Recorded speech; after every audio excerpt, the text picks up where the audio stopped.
রাজনৈতিক দল বা নয়া সরকার শপথ গ্রহণ করবে। এই শপথ গ্রহণ অনুষ্ঠানে বিভিন্ন দলের প্রতিনিধিদেরকে দাওয়াত করা হয়েছে, রাষ্ট্রীয় প্রধানদের দাওয়াত করা হয়েছে। সেক্ষেত্রে আমরা শুনতে পেরেছি নরেন্দ্র মোদীকেও দাওয়াত করা হয়েছে। আমাদের বাংলাদেশের মানুষজন যে নরেন্দ্র মোদীকে চায় না, সেটা আমরা এই ঘোষণা শোনার সাথে সাথে আমরা দেখতে পেরেছি মানুষজন কী পরিমাণ প্রতিক্রিয়া জানিয়েছে যে কসাই মোদী এই দেশে আসবে না। অর্থাৎ বাংলাদেশের জনগণ যেহেতু চায় না কসাই মোদী বাংলাদেশে আসবে না, সেক্ষেত্রে আমরা বলতে পারি বাংলাদেশের সরকার এই কসাই মোদীকে বাংলাদেশে আনবে না।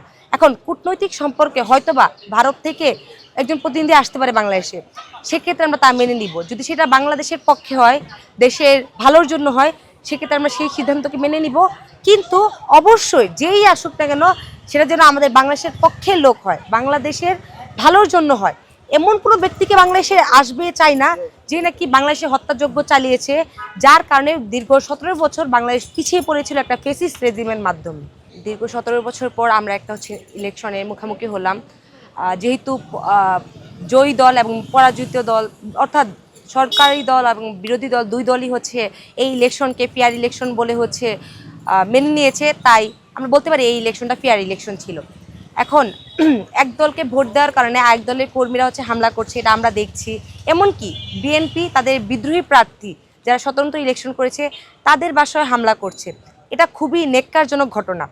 এটা নয়া বাংলাদেশে আমরা আশা করি না যে এরকম কিছু হতে পারে।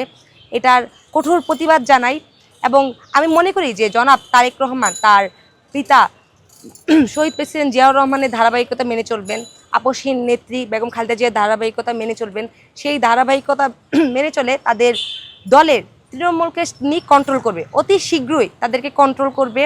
এইসব যারা হামলা করছে তাদেরকে তো ইতিমধ্যে দেখছি গ্রেফতার করা হচ্ছে, তাদেরকে দলীয়ভাবেও একটা বিচারের আওতায় আনা হবে। আবার অনেক সময় দেখছি যে অনেক কিছু আমরা রিউমার হিসেবে চালিয়ে দেওয়া হচ্ছে। এটা রিউমার স্ক্যানার সেলগুলো খুঁজে বের করতেছে কোনটা সত্য কোনটা মিথ্যা। মানে সকল ঘটনা যে সত্য এটাও বলা যায় না, বা সকল ঘটনা মিথ্যা এটাও বলা যায় না। কিন্তু সহিংসতা হচ্ছে, কিন্তু পরিমাণটা কম। এই সহিংসতাটা আমরা প্রত্যাশিত করি না এই নয়া বাংলাদেশে। এটা আমি চাই প্রশাসন আরও কঠোর হোক, যেই দলই করুক, সরকার দল করুক বিরোধী দল করুক, কেন করবে? ভোট দেওয়া একটা ব্যক্তি স্বাধীন, তার অধিকার সেটা। আমার পরিবারের 5 জনের মধ্যে হয় 2 জন এক দলে দিবে, 2 জন এক দলে দিবে, একজন অন্য দলে দিবে, এটা তার স্বাধীনতা। আমি মনে করি এটাতে কেউ হস্তক্ষেপ করতে পারবে না। সেখানে যেই করুক, খুবই নেক্কারজনক ঘটনা, তাকে আইনের আওতায় আনা দরকার খুব শীঘ্রই।